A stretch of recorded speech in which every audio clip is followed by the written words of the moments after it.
요한복음 11장 말씀은 나사로의 죽음과 또 소생, 또 예수님께서 자신을 선언하셨던 그런 말씀이죠. 나는 부활이요 생명이니.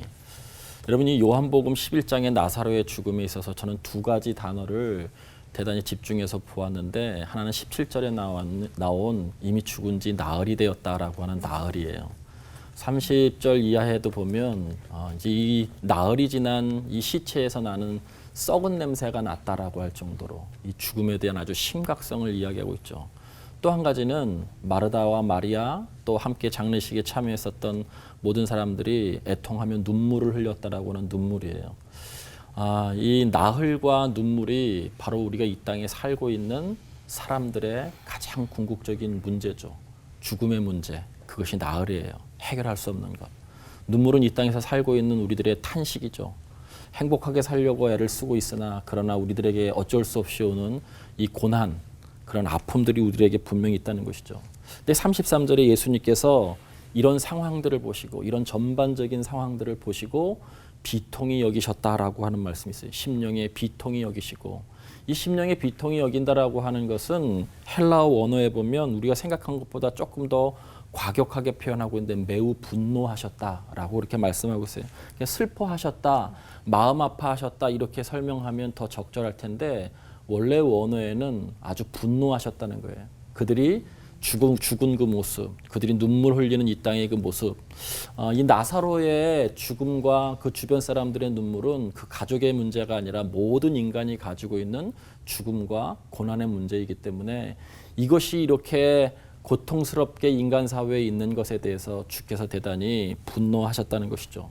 결국 여기에서 말씀하고 있는 것은 나사로의 죽음만을 이야기하는 것이 아니라, 주변 사람들에 있는 고난만 얘기하는 것이 아니라 모든 인생이 갖고 있는 이 죽음과 고난의 문제를 이야기하고 있는 것입니다. 그것을 보시고 대단히 안타까워하셨다라고 하는 말씀으로 해석할 수 있습니다. 우리가 죽음을 해석할 수 없죠. 해결할 수 없죠. 우리 그런 말 잘 하죠. 사는 게 아니라고. 내가 살아있어도 내 목숨이 아니라고. 이제 죽은 목숨이야 뭐 이렇게 이야기할 때도 있어요. 힘들고 어려울 때. 여러분, 이 죽음이 어디서 왔는가? 그것은 죄의 결과라고 우리들은 잘 알고 있죠. 예수님께서 그것을 대단히 비참히 여기시고 비통히 여기시고 예수님께서도 눈물을 흘리신 거예요. 모든 인간이 해결할 수 없는 것을 예수 그리스도께서 십자가와 부활로 해결해 주신 것이죠. 절대적으로 우리가 손쓸 수 없는 상태, 해결할 수 없는 것, 그것이 나흘과 죽음이죠. 24절 말씀에 보면 예수님께서 마르다에게 이렇게 말씀하세요. 내 오라비가 다시 살아나리라. 이렇게 얘기하니까 마르다가 거기에 대해서 대답합니다. 마지막 날 부활 때에 다시 살아날 줄 내가 믿습니다. 그랬더니 예수님께서 그때 비로소 자기 선언을 하세요. 나는 부활이요 생명이니 나를 믿는 자는 곧 영생함을 얻게 하겠다라고 하는 그런 유명한 말씀이죠. 여러분, 여기 나와 있는 나는 부활이요 생명이니 나를 믿는 자는 죽어도 살겠고 라고 하는 이 설명을 쉬운 성경에는 어떻게 말씀하고 있냐면, 마지막 날까지 기다리지 않아도 된다. 지금 이 순간 나는 부활이요 생명이다 라고 말씀하고 있어요. 그러니까 부활은 아직 완성되지 않은 것이기도 하지만 사실은 부활은 이 땅의 삶 속에서도 대단히 큰 의미가 있는 것이죠. 마지막 날까지 기다리지 않아도 된다. 지금 이 순간 나는 부활이요 생명이다.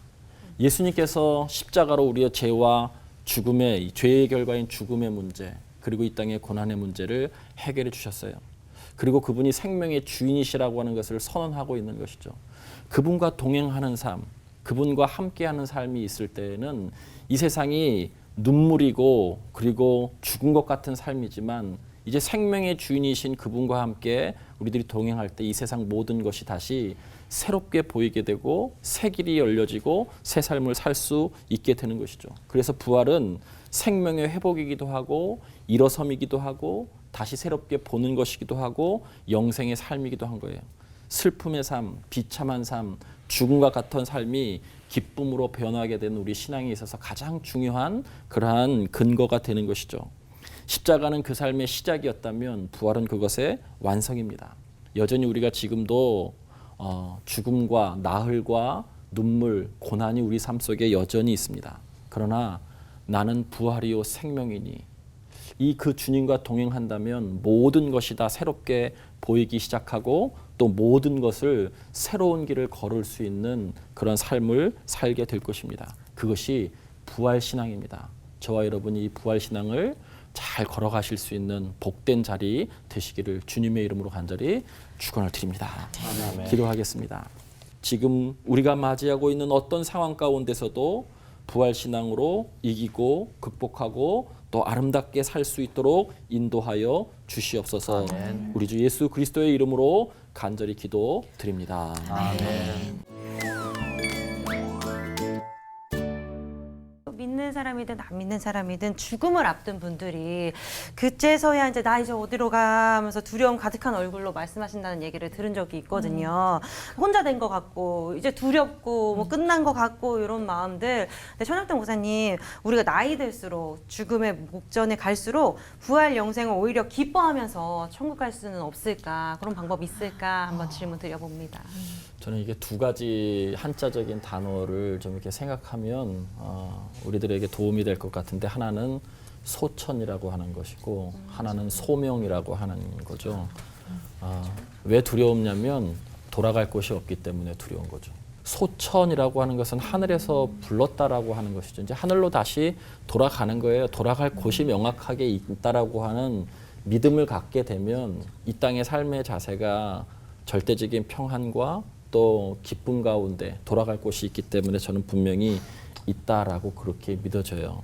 고린도후서 5장 이하에도 보면 우리의 장막집, 유체의 장막집이 무너지면 하나님께서 손수 지으신 집, 영원한 집이 있다고 말씀하거든요. 집으로 계속 설명하잖아요. 우리가 이 땅에서 세 가지 집에서 살죠. 하나는 하우스에서 살아요. 튼튼한 집, 뭐 시설이 잘 되어져 있는 집. 근데 아무리 그런 고래등 같은 집에서 산다 할지라도 그 안에 스위트 홈, 아름다운 가정, 행복한 가정이 없으면 그 큰 집이 오히려 더 힘들 수가 있죠. 이 땅을 살면서 그 두 집을 갖지 못했다 할지라도 마지막 헤븐, 천국을 갖지 못하면 아무 소용이 없는 거죠. 그러니까 다 H로 3H 그죠. 하우스, 홈, 그다음에 헤븐이라고 하는 것이죠. 이 세 가지를 소유한 사람이 진짜 행복하지만 설령 이 땅을 살아갈 때 앞에 두 가지를 소유하지 못했다 할지라도 마지막 헤븐을 소유한 사람은 돌아갈 곳이 있기 때문에 행복한 사람이다. 또 한 가지는 소명이에요. 소명. 사람이 왜 책에도 있지만 죽을 때 후회하는 뭐 몇 가지 이런 거 있죠. 왜 후회하냐면 소명, 하나님께서 명령하신 것을 제대로 실현하지 못했기 때문에. 사실은 전 그것 때문에 돌아갈 때 후회한다라고 생각해요. 하나님께서 이 땅에 보내실 때 보내신 그런 어떤 명령이 있는데 그 명령을 완수하지 못하는 삶이었기 때문에 후회를 하는 것이죠. 근데 가장 근원적인 후회는 결국에 하나님의 명령을 잘 수행하지 못한 후회들이죠.